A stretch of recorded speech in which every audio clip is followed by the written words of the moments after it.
Hello बच्चों। अभी जो मैं क्वेश्चन एक्सप्लेन करने वाला हूँ, ये क्वेश्चंस मैंने आर एस अग्रवाल बुक से लिया हूँ और ये क्लास 9 का क्वेश्चन है। चैप्टर्स का नाम है triangle. Now see the question number 12 of exam R S Agarwal.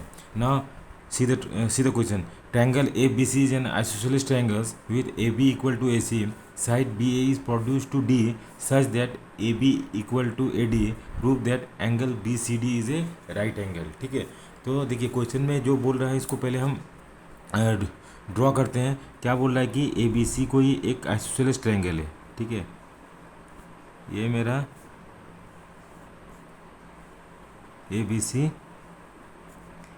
ए, ये हो गया मेरा बी और सी क्या है, एक आइसोसेलेस ट्रायंगल है जी। मतलब आइसोसेलेस ट्रायंगल मतलब समझ लीजिए कि A B equal to A सी, ये गिवन दिया हुआ है।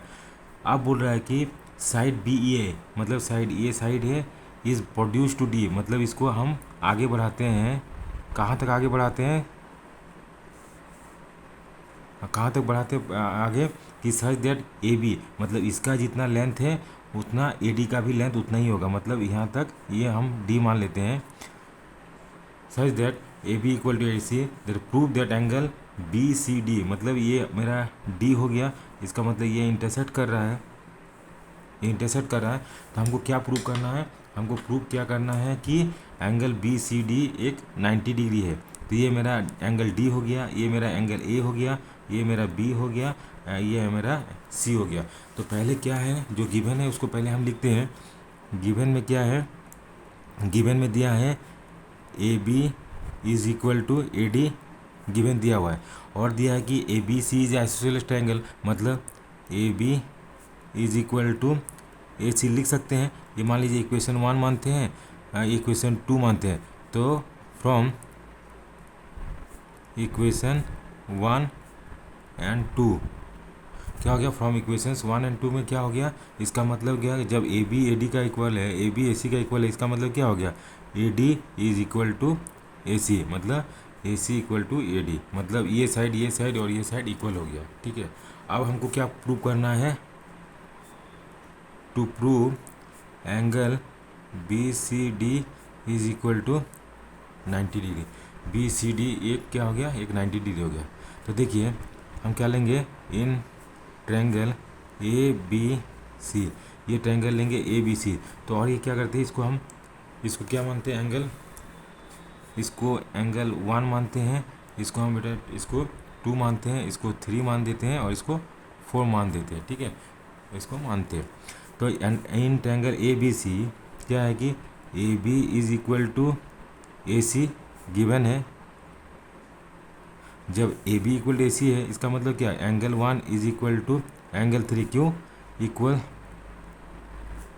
Sides of opposite angles